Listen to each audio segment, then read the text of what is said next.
This is Mohammad Farhan and welcome to think centre. हमारा topic है web designing और हमने वेब डिज़ाइनिंग और डेवलपमेंट में बहुत अच्छे तरीके से डिफरेंस को चेक किया और डिस्कस किया। तो थोड़ा सा रिव्यू लेते हैं। तो वेब डिज़ाइनिंग और डेवलपमेंट। वेब डिज़ाइनिंग के अंदर हमारे पास आती है HTML, CSS, JavaScript, DHTML। DHTML क्या है? कोई अलग से लैंग्वेज नहीं, डायनामिक HTML या combination of HTML, CSS and JavaScript. ऐसे एक और चीज़ होती है XHTML। HTML ही है टोटल, लेकिन यहाँ पर डिफरेंस ये है कि कहीं पर हम कैरेक्टर स्मॉल यूज़ करते हैं, कहीं पर कैपिटल यूज़ करते हैं। तो टोटल एक जैसा स्ट्रक्चर यूज़ करने को XHTML कहते हैं, क्योंकि अदर लैंग्वेजेस चाहे वो PHP हो, ASP.NET हो, जावास्क्रिप्ट हो, यहाँ पर स्मॉल के और कैपिटल दोनों के अंदर डिफरेंस है। स्मॉल और कैपिटल को अलग अलग कंसीडर करता है। तो यहाँ अगर आप स्मॉल में भी लिखेंगे या कैपिटल में लिखेंगे कोई इशू नहीं आएगा, लेकिन प्रॉपर वे के अंदर लिखेंगे, टोटल आप स्मॉल लेटर्स में लिखेंगे तो एक प्रॉपर प्रोफेशनल वे में आपकी प्रोग्रामिंग होगी। दूसरी बात, इस स्ट्रक्चर को प्रॉपर तरीके से ओपन हो, प्रॉपर तरीके से क्लोज हो। ओपन और क्लोज मैं आपको बता चुका हूँ, ओपन टैग और क्लोज टैग्स होते हैं। और प्रॉपर वे में आपके पास स्ट्रक्चर्ड प्रोग्रामिंग की हो तो उसको HTML कहा जाता है। मैं आपको बाकायदा प्रैक्टिकली करके दिखाऊंगा। अब वेब डिज़ाइनिंग में किस टाइप्स की वेबसाइट्स होती है? वेब डिज़ाइनिंग हमारे पास होती है स्टैटिक वेबसाइट्स। स्टैटिक वेबसाइट्स जहाँ पर आप आए, विजिट किया, इंफॉर्मेशन ली और चले गए, बंद कर दिया, बाउंस हो गए। ऐसी वेबसाइट जहाँ पर आप किसी किस्म की चेंजेस नहीं कर सकते, जबकि इन्हें हम दूसरी लैंग्वेजेस में ब्रोशर और इंफॉर्मेटिव वेबसाइट भी कह सकते हैं। ऐसे अगर हम डेवलपमेंट की साइड पे आते हैं तो डेवलपमेंट के अंदर HTML, CSS, जावास्क्रिप्ट तो लाजमी है, क्योंकि इसके बगैर डेवलपमेंट बेकार है। क्योंकि डिजाइनिंग बिल्कुल ऐसे है जैसे ह्यूमन बॉडी के अंदर बोन्स, स्किन, उसकी प्रॉपर्टीज, अब एक्स्ट्रा फीचर्स अभी आप पढ़ रहे हैं तो आपके अंदर एक स्किल्स ऐड हो रही हैं। आप स्टडी करते हैं, आपके अंदर अवेयरनेस आती है। जो अवेयरनेस आ रही है या मजीद एडिशनल आपके अंदर इम्प्रूवमेंट्स आती है, अलग से एडिशंस को आप डेवलपमेंट कह सकते हैं। लेकिन ह्यूमन बॉडी एक पूरे तरीके से वो जैसे भी है आपके पास होना लाजमी है। तो ह्यूमन बॉडी का काम कौन कर रहा है? HTML। ह्यूमन बॉडी क्या करती है? ह्यूमन बॉडी के अंदर जैसे स्केलेटन है हमारा, बोन्स है, वो बोन्स एक पूरा स्ट्रक्चर रेडी करता है और वो पूरा स्ट्रक्चर इसी तरीके से डिजाइनिंग के अंदर HTML जो है वेबसाइट्स के अंदर स्ट्रक्चर रेडी करता है। अब उसको खूबसूरत कौन करता है? CSS। वो CSS नहीं जो एग्जामिनेशन वाली CSS, कैस्केडिंग स्टाइल शीट। मजे फंक्शनलिटी के लिए, मजे एनिमेटेड फीचर्स के लिए हम यूज करते हैं जावास्क्रिप्ट। बात हो रही थी डेवलपमेंट। तो डेवलपमेंट के अंदर जो लैंग्वेजेस यूज होती है वो सेवरल लैंग्वेजेस होती है, PHP, ASP। अभी कौन से टाइप्स की वेबसाइट्स होती है? CMS क्या? Content management system. Content management system जहां आपके पास PHP या .NET का पूरा स्ट्रक्चर रेडी हो, जस्ट आपने क्या करना है, अपने कंटेंट को मैनेज करना है, अपने हिसाब से उसको स्ट्रक्चर में रेडी करना है। ई-कॉमर्स वेबसाइट्स जहां पर आप सेल और परचेज की वेबसाइट्स देखते हैं। आजकल बहुत ज़्यादा रुझान चल रहा है, आप ऑनलाइन ऑर्डर्स करते हैं।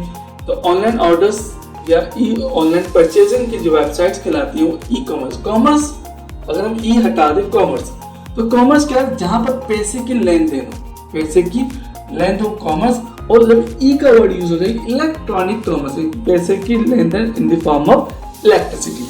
फिर डायनामिक वेबसाइट्स जहां पर आप अपना कंटेंट भी डाल सकते हैं, अपने ब्लॉग्स भी लिख सकते हैं, आप भी डाल सकते हैं, जितने विजिटर्स वो अपने इंफॉर्मेशन ऐड कर सकते हैं। जैसा कि आप लोग सोशल यूज़ करते हैं, ईमेल यूज़ करते हैं, इसमें भी आपके पास क्या होता है कि आपकी ईमेल्स अलग अलग आप डाल रहे होते हैं, कोई प्रोग्रामिंग की ज़रूरत नहीं होती। जब हम प्रोग्रामिंग यूज़ करते हैं, प्रोग्रामिंग करते हैं, तो हमारे पास कुछ एक्सटेंशन हम डिस्कस करेंगे। तो उसको पहले डिस्कस कर लेते हैं। आपकी स्क्रीन पे आ रहा है HTML, हाइपरटेक्स्ट मार्कअप लैंग्वेज, जैसे हम बार बार डिस्कस कर रहे हैं। CSS, cascading style sheet, JS, JavaScript, HTTP, hypertext transfer protocol.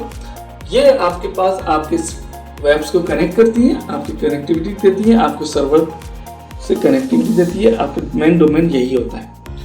अब आपने एक नई चीज और देखी होगी, HTTPS hypertext transfer protocol security certificate, जो कि हैकिंग और मैलिशियस से आपको सेव रखता है। IP internet protocol, www world wide web, W3C world wide web consortium. आप कोई भी वेबसाइट बनाते हैं, अपलोड करते हैं, तो उसको जो स्ट्रक्चर प्रोवाइड करता है वो कौन करता है? W3C। फिर आपके पास है HTML standard generalized markup language और DTD document type definition. HTML जहां पर आप HTML के साथ अदर लैंग्वेजेस को भी कंबाइन करके यूज करते हैं, तो ये आपके पास HTML बन जाती है। और DTD डॉक्यूमेंट टाइप डेफिनेशन, जहां पर आप कुछ किसी किस्म के अटैचमेंट्स करते हैं, एम्बेड करते हैं कोड्स को, और वो फंक्शंस करते हैं। जैसे YouTube को कर लेते हैं अपने चैनल पे, Vimeo को कर लेते हैं, या कोई डॉक्यूमेंट आप उसको PDF फाइल्स को अटैच करते हैं तो DTD डॉक्यूमेंट टाइप डेफिनेशंस आ जाती है। आगे URL यूनिफॉर्म रिसोर्स लोकेटर। अब ये यूनिफॉर्म रिसोर्स लोकेटर है क्या? आप जब अपने घर पे या किसी दोस्त के या कहीं पर आप कोई चीज भेजते हैं, मेलिंग करते हैं, तो वह आपके पास आपका मेलिंग एड्रेस कहलाता है, सिंपली एड्रेस। जब आप कंप्यूटर में कोई फाइल सेव करते हैं और फाइल की लोकेशन से लिखते हैं तो उसको कहते हैं हम पाथ। और ऐसे हमारे पास वेबसाइट के एड्रेस को कहा जाता है URL यूनिफॉर्म रिसोर्स लोकेटर। और एक और चीज होती है हमारे पास FTP फाइल ट्रांसफर प्रोटोकॉल। जैसे कि आपकी स्क्रीन पे सारे एक्सटेंशंस आ रही हैं। फाइल ट्रांसफर प्रोटोकॉल, जब आप अपनी वेबसाइट बना लेते हैं, सर्वर पर उसको अपलोड करते हैं, तो सर्वर की जो अपलोडिंग प्रोसेस कहलाता है, ये FTP की मदद से, फाइल ट्रांसफर प्रोटोकॉल की मदद से आपकी फाइल्स अपलोड की जाती है। SQL स्ट्रक्चर्ड क्यू लैंग्वेज, ये डेटाबेस का मैनेजमेंट में यूज होती है। ASP एक्टिव सर्वर लैंग्वेज, ये आपके पास एक्टिव सर्वर पेज ये आपके पास सर्वर लैंग्वेज है। ऐसे PHP हाइपरटेक्स्ट प्री प्रोसेसर। अब कहेंगे सर जब ASP है, PHP है, तो PHP का नाम हाइपरटेक्स्ट प्री प्रोसेसर क्यों है, HPP क्यों नहीं है? तो ये लेटेस्ट नेम है हाइपरटेक्स्ट प्री प्रोसेसर, जबकि इसका पहला जो नाम है वो पर्सनल होम पेज। ऐसे VPN वर्चुअल प्राइवेट नेटवर्क, जब आप अपने ऑफिस में या सराउंडिंग में अपना पर्सनल नेटवर्क बनाते हैं, आप कोई विद इन बाउंड्री नेटवर्क बनाते हैं, इंट्रानेट बनाते हैं, तो वहाँ आप VPN की सर्विस यूज करते हैं। VPN ये कनेक्टिविटी में आपको एक सिस्टम से दूसरे सिस्टम में हेल्प प्रोवाइड करता है। हमने डिस्कस किया था HTML को हम टाइप कर सकते हैं किसी भी HTML नोटपैड के अंदर, और नोटपैड में हम उसके बेसिक स्ट्रक्चर्स लिखते हैं और उसको सेव करते हैं with the name of index.html। आपकी स्क्रीन पर है ये HTML के बेसिक टैग्स हैं, इनके बगैर आपकी वेबसाइट नहीं बनती। जिसमें आपके बेसिक स्ट्रक्चर टैग्स जो आते हैं ये ओपन भी होते हैं और क्लोज भी होते हैं। तो सबसे पहला जो स्ट्रक्चर है वो है HTML, दूसरा हेड, तीसरा टाइटल, चौथा बॉडी। ये आपके बेसिक HTML टैग्स हैं। अब हम आते हैं HTML टैग्स की तरफ कि टैग्स हैं क्या और टैग किस तरह से लिखे जाते हैं। टैग्स स्ट्रक्चर जो मैं बात कर रहा हूँ किस तरह से होते हैं। Structure tag, HTML tags. तो HTML टैग्स कौन से हैं? स्ट्रक्चर टैग, लेफ्ट हैंड पे आपके पास कोड आ रहा है और राइट हैंड पे एक स्ट्रक्चर बना है। तो आप देखें आपके पास ये जो HTML है ये बता रहा है कि हमारी जो लैंग्वेज हमने यूज की है ये HTML है। इसमें एक हेड टैग है। हेड टैग जब ओपन होता है उसके फौरन बाद ही क्लोज हो जाता है। तो क्लोज और ओपन टैग में डिफरेंस क्या है? जस्ट लेस देन के बाद आपके पास यहाँ पर एक स्लैश या साइन ऐड हो जाता है, तो स्लैश से क्या टैग हो जाता है आपके पास? Close tag. और हेड पार्ट के अंदर ही हम ऐड करते हैं टाइटल, SEO के लिए मेटा टैग्स। अगर CSS यूज कर रहे हैं तो CSS को कनेक्ट करने के लिए भी हम हेड पार्ट में यूज करेंगे। जावास्क्रिप्ट यूज कर रहे हैं तो हम हेड पार्ट में ऐड करेंगे। हेड पार्ट के बाद हमारे पास आता है बॉडी, और बॉडी के अंदर फिर जितने भी हमारे पास HTML टैग्स होते हैं, PHP प्रोग्रामिंग होती है, ये सब बॉडी के अंदर आएंगे। और लास्ट में जब हमारा पेज एंड होगा तो हम इसको HTML क्लोज टैग की मदद से इसको क्लोज करेंगे। राइट हैंड में मैंने बहुत अच्छे तरीके एक स्ट्रक्चर क्रिएट किया जिसके वजह से आप इसको समझ सकते हैं। वो क्या है कि आप कोई कॉपी या रजिस्टर का पेज ले लें तो सबसे पहले एक पेज होता है top to bottom. Top start हो रहा है HTML, जैसे पेज स्टार्ट होता है, क्लोज हो रहा है HTML क्लोज।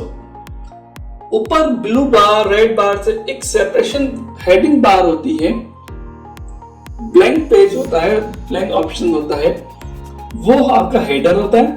तो यहाँ पर भी वही हेड पार्ट है, उसी में आप हेडिंग्स लिखते हैं, उसी में आप अपना टॉपिक लिखते हैं। और उसके बाद नीचे जो भी आपके पास लाइंस आती हैं वो आपके पास बॉडी होती है, और बॉडी में अनलिमिटेड डेटा टाइप कर रहे तो कोई उसमें लिमिट नहीं होती। तो सेम वही स्ट्रक्चर है हमारे पास रजिस्टर का। HTML टैग्स के अंदर हमारे पास एक और चीज होती है जिसको हम कहते हैं एट्रीब्यूट्स। यानी एट्रीब्यूट्स क्या है? प्रॉपर्टीज। अब ह्यूमन बॉडी में प्रॉपर्टीज होती है, जैसे मेरी प्रॉपर्टी, मेरी वॉइस, मेरी स्किन, मेरा DNA, मेरी आई साइट, मेरी आई क्यूब, ये सब क्या है? मेरी प्रॉपर्टीज, जिसकी मदद से मुझे पहचाना जा सकता है। HTML की टेक्स्ट की प्रॉपर्टीज, ताकि उसको प्रॉपर्टीज को सेट किया जा सके। बैकग्राउंड सेट कर सकते हैं, बॉर्डर सेट कर सकते हैं, बोल्ड कर सकते हैं फॉन्ट को, फॉन्ट का कलर चेंज कर सकते हैं, किसी बॉक्स को बैकग्राउंड दे सकते हैं।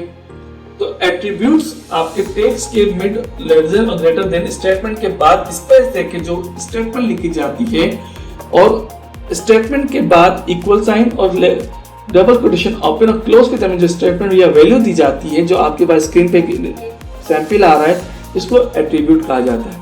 तो एट्रीब्यूट क्या होता है? आपके पास कुछ इस तरीके से कोड लिखा जाता है, फिर आपके पास आता है बॉडी टैग। अब हम ऐसा ऐसा टेक्स्ट को पढ़ते हैं, तो फिलहाल यहाँ तक रखते हैं। अब जो हमारे पास प्रैक्टिस होगी वो होगी हमारे पास प्रैक्टिकली कोड की मदद से। अगर आपने अभी तक सब्सक्राइब नहीं किया है तो आप सब्सक्राइब कीजिए, लाइक कीजिए, बेल के बटन को प्रेस कीजिए और जुड़े रहें। Thank you.